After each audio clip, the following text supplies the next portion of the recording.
أميرة زواوي مسؤولة عن الاتصال بالسنتر d'information et d'éducation au développement TIS سيكسيون تونيزي.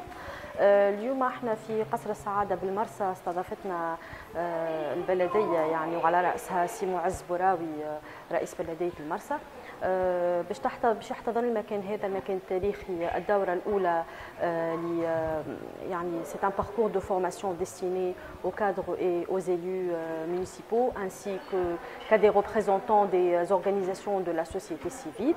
يتمحور اللقاء هذايا حول أو بالأحرى يعني موضوعه هو l'inclusion socio-économique des migrants يعني الإدماج الاجتماعي والاقتصادي للمهاجرين اللي هو يعني سي اون تيماتيك بريمورديال واللي باش نسعاو من خلالها باش تتضافر جهود كل مكونات المجتمع المدني والبلديات من اجل يعني النهوض بالقطاع هذايا ولا النهوض بالمساله هذيا وحتى نحققوا الاهداف المرجوه من يعني المبذوله في مجال الهجره والادماج الاجتماعي والاقتصادي كما قلت للمهاجرين وخاصه المهاجرين من غرب الصحراء. عدنان بوعسيدة رئيس بلدية ترويد. الندوة هذه اللي أقيمت اليوم ببلدية المرسى هي في الواقع تتويج لعمل ميداني سابق، وهذه الندوة من نجم كان نثمنوها لأنه الانخراط في البرنامج هذايا عنده أهمية للمهاجرين، والأهمية هذه تقتصر في أنه التعامل مع المهاجرين هذوما ما يكونش تعامل فردي ولا مميز، هو تعامل عادي يجب يكون أنه المهاجر في منطقة بلدية عنده نفس الحقوق ونفس الواجبات كأي مواطن تونسي. احنا بالنسبة لنا في بلدية رواد ما نعتبروش المهاجر مقيم أو غير مقيم، ما نعتبروهش ماهوش ولد المنطقة، هو مواطن بيتم معنى الكلمة، عنده حقوقه في الصحة، عنده حقوقه في التعليم، عنده حقوقه في الأمور الإدارية، يعني عنده حقوقه في المقاضاة في العدالة. فهذا اللي عملنا عليه مني تبعثت البلديات وجهات السلطة المحلية والحكم المحلي، وقمنا به في بلدية رواد من يوم 22 ديسمبر 2018، وكانت لنا لقاءات أخرى في ماي 2019 وفي أوت 2019، وكانت الكوفيد اليوم جات وأثبتت أن المواطن زاد التونسي فهمت عنده كان كيفاش نقولوا هيك سوليداريتي، هذاك التضامن، يعني كانوا المواطنين متضامنين مع هالاجانب. وانا نحكي على الاجانب ما نحكيش بالضروره افارقه سبساريان ولا غيره، فما الاجانب الجزائريه مغاربه ليبيه فلسطينيين اردنيين من سوريا، دونك من جميع انحاء العالم. واثبتت الكوفيد انه التونسي فهمت هو قبل كل شيء مضياف وهو انسان واعي يعمل. والدليل واكبر دليل على ذلك انه اكثر من 1700 اعانه للاجانب هذوما من في رواد تم مدهم من المواطنين.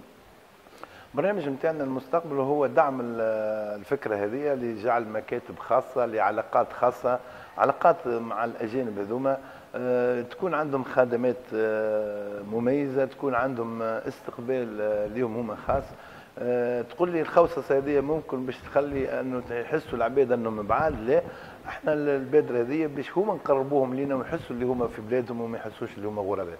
بالنسبه لوضعيتهم اللي ماهيش قانونيه، يعني فما مهاجرين اللي هما طلبه عندهم الامور نتاعهم، فما ناس في اطار التعاون الدولي وغيره وكل شيء، وفما مهاجرين وللاسف هما اللي عددهم اكثر اللي هما مهاجرين بطريقه غير شرعيه، في هما ناس تلوش في الخدمه، ناس تلوش في باش يكون عندهم عيش كريم في بلادنا اللي هما ما لقاوهش في بلادهم.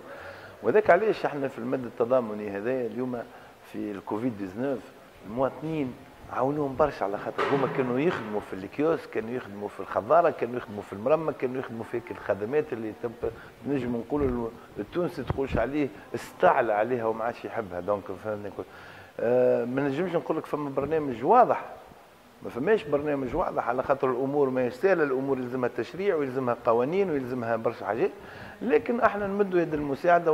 وكان لقاء مع وزير حقوق الانسان باش نشوفوا الطرق هذه ونعرفوا زاد ما نجموش نشرعوا برشا باش ما نحلوش الباب هذا، على خاطر تونس ما تستوعبش غدوه باش يكون عندها اكثر من 20,000 مهاجر، غدوه ما تستوعبش البلاد بحاله الفقر اللي عندنا وحاله الركود الاقتصادي، وعندنا اكثر من مليون بطال في البلاد التونسيه، ما نجموش نحلوا الباب على مصراعيه زاد باش نقولوا كل شيء، لكن اللي حصل حصل، اللي في القلب في القلب. Aujourd'hui, on est en train de lancer un nouveau projet, le parcours de formation d'un nouveau projet qui s'appelle iMigre, cofinancé par la ISMPD de l'Union européenne, comme toujours en partenariat avec notre Union tunisienne de solidarité sociale.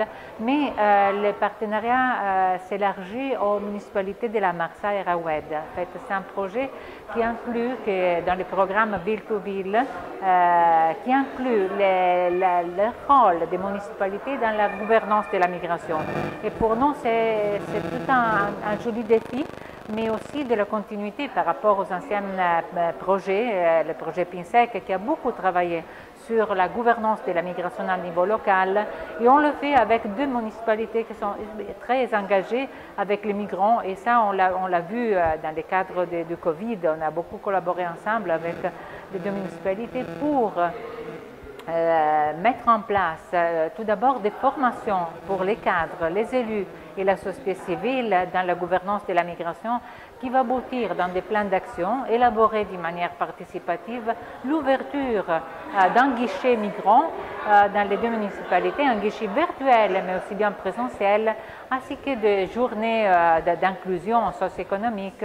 Et ces parcours, on a aussi le plaisir de les partager avec les BIT, les bureaux internationaux du travail, avec lesquels on a entamé ce nouveau partenariat, vu que le travail en soi-même, l'inclusion économique, c'est un des axes porteurs pour l'inclusion des migrants dans le tissu local. منير الحاجي، المدير العام للاتحاد التونسي للتضامن الاجتماعي. اليوم حضرنا يعني في افتتاح الملتقى لإطلاق دورات التكوين في إطار المشروع الإدماج الاقتصادي والاجتماعي للشباب وللمهاجرين بالتعاون مع الجمعية الإيطالية تشيز، وبمشاركة المجالس البلدية المنتخبة ببلديتي رواد والمرسى. كل الشكر يعني للقائمين على التنظيم لهذا الملتقى. بطبيعة الحال كلنا نتلمس يعني أهم الأفكار حول موضوع الهجرة وما يدور حولها، وإلى ذلك يعني حتى المسار التشاركي للجمعيات المجتمع المدني، للهيئات المنتخبة وللهياكل الرسمية يعني في إطار التباحث حول موضوع الهجرة. طبعا نبحث يعني في المجالات المتعلقة أساسا بالصعوبات التي يتعرض لها يعني المهاجرون وخاصة من جنوب الصحراء، واللي الاتحاد التونسي للتضامن الاجتماعي يعني قام بواجبه خاصة في إطار التكفل بالمهاجرين يعني من جنوب الصحراء وبذويهم خاصة من الأطفال وذوي الحاجات.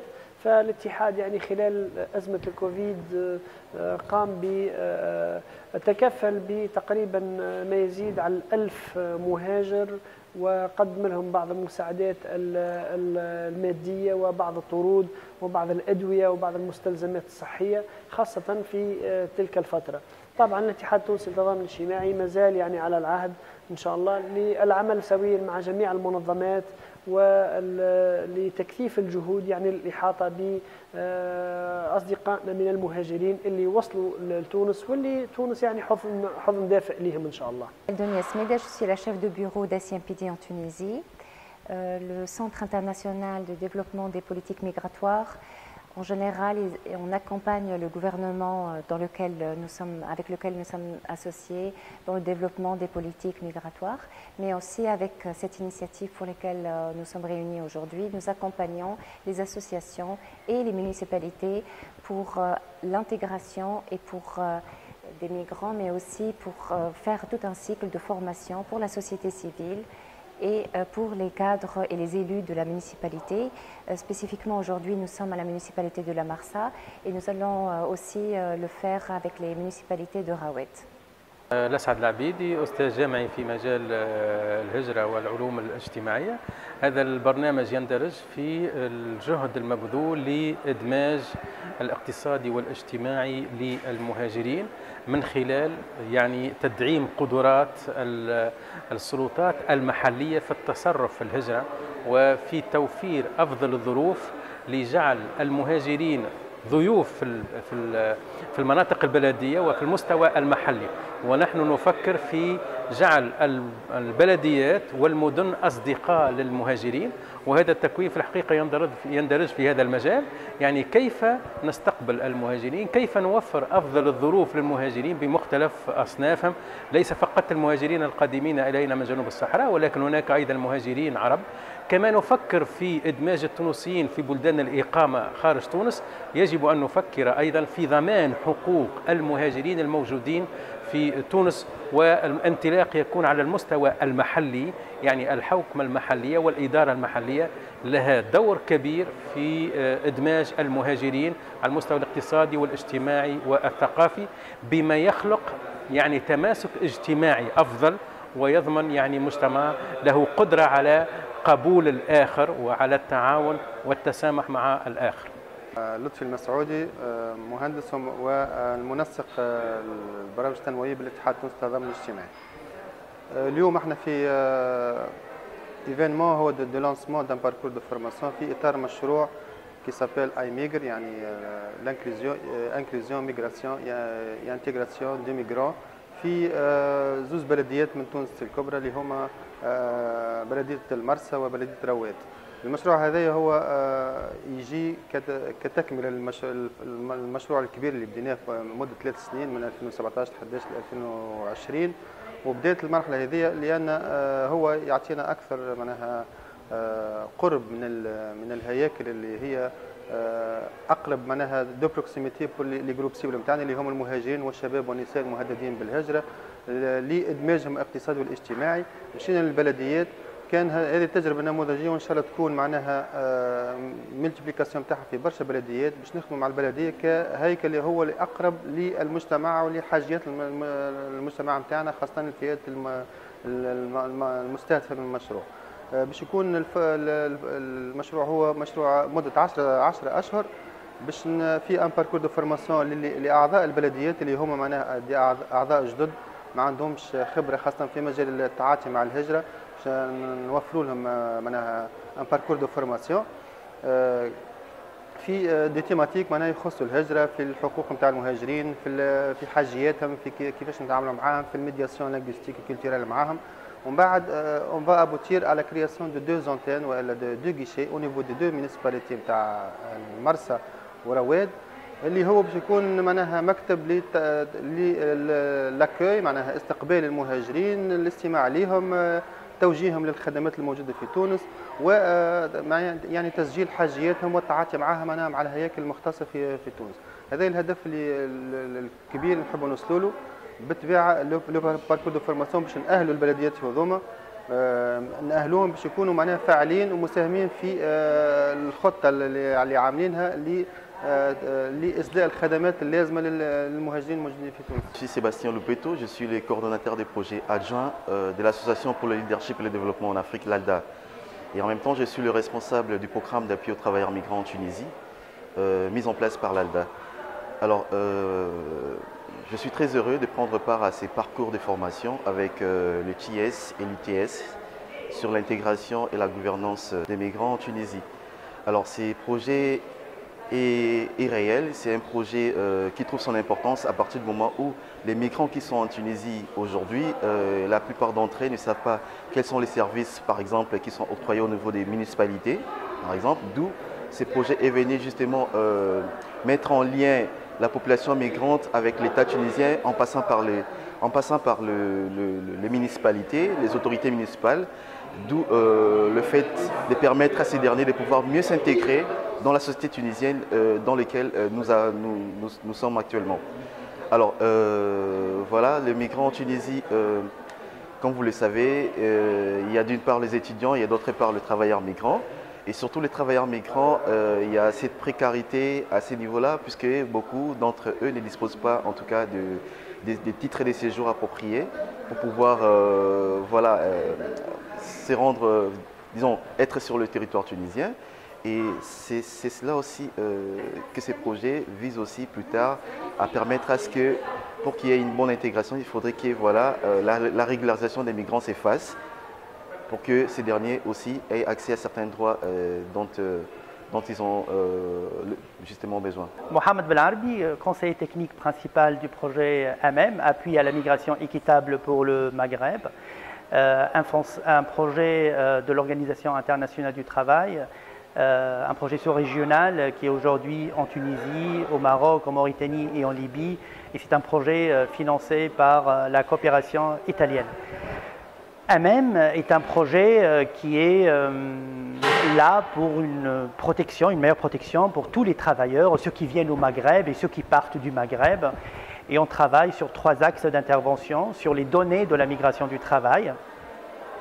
Ça comme premier axe. On travaille aussi sur le dialogue social en matière de migration du travail et comment le renforcer. Et un 3e axe sur la gouvernance de la migration de travail toujours, surtout dans son aspect d'opérationnalisation des services publics de l'emploi. Pourquoi on est là aujourd'hui avec la CES? Parce que la dynamique nous intéresse, notamment ce rapprochement avec les organisations de la société civile. Qu'on le fasse avec les communes, c'est aussi intéressant. Et pour aussi voir en quoi nous, on peut être utile en termes d'expertise par rapport à notre mandat, mais aussi par rapport au cadre d'intervention de notre projet. Et je reviens sur l'aspect de renforcement et de promotion du dialogue social en matière de migration du travail. Et c'est important que les communes, que les représentants de l'organisation de la société civile soient engagés ainsi, soient formés sur certains aspects normatifs, notamment contraignants ou non contraignants de tous les cadres, pour qu'ils puissent jouer leur rôle pleinement dans la promotion du dialogue social, pour une meilleure protection de tous les travailleurs migrants en Tunisie et ailleurs. Je suis Cécile Onana, vice-présidente de l'association Lionheart pour l'humanitaire.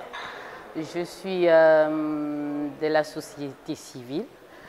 Déjà, nous sommes là depuis quelques années déjà. L'association, c'est le Lionheart pour l'humanitaire. On fait déjà sur 3 axes principaux.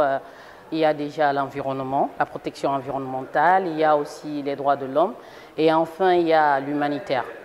On travaille sur la Tunisie depuis 2014 de manière informelle. On a été légalisé en 2017. Donc on essaye de travailler avec les autres associations. Encore aujourd'hui, on a cette grâce d'être invité ici par CIES. CIES pour Immigre, le projet Immigre. Alors le projet, il nous tient vraiment à cœur parce que déjà, comme on peut le constater déjà en Tunisie, il y a beaucoup d'immigrants subsahariens et même peut-être étrangers parce que déjà, je vais un peu le souligner, dans notre association, on fait tant pour les immigrés subsahariens que pour les immigrés tunisiens ou étrangers, d'où notre association regorge un peu tout le monde. Donc, pour ce qui est de ce projet, particulièrement Immigre et des CIES, on aimerait bien, on souhaite qu'après ce projet, après cette formation, que les subsahariens, précisément en Tunisie, puissent un peu voir clair en fait. Voir clair dans quel sens, voir clair déjà sur leurs droits en tant qu'humains, parce que tout être humain sur cette terre a des droits et tout être humain sur cette terre est important. Qu'importe sa position sociale, qu'importe sa position physique, c'est-à-dire peut-être le paralysé ou alors le pauvre, tout le monde a la place sous le soleil. Et aussi, on aimerait bien que les subsahariens ici puissent avoir l'accès au travail. L'accès au travail qui déjà n'est pas assez facile, l'accès déjà aussi, je vais dire quoi, à leurs papiers. Parce que beaucoup ici là n'ont pas de papiers, ne sont pas en règle, ils ne sont même pas au courant de ce qui se passe. Aussi, je crois qu'avec cette formation, on pourra avoir la chance de les sensibiliser sur leurs droits, de les sensibiliser sur comment avoir des papiers, être en règle, comment créer soi-même quelque chose pour pouvoir subvenir à ses propres besoins, c'est-à-dire que les subsahariens deviennent un peu indépendants d'une manière ou d'une autre, que ce soit en Tunisie ou ailleurs, parce que je sais que comme ça se passe en Tunisie, ça se passe aussi ailleurs. Mais je sais que si nous, les subsahariens, on se lève d'un commun accord, qu'on s'unisse, on va faire de grandes choses. Aujourd'hui, je fais appel à tous les subsahariens. D'abord, afin qu'on puisse se lever ensemble et qu'on ait la même vision. Et aussi, je souhaite que tous ceux qui nous entourent, que ce soit SIES, que ce soit les autres, que tout le monde nous soutienne dans ce qu'on fait. Merci beaucoup.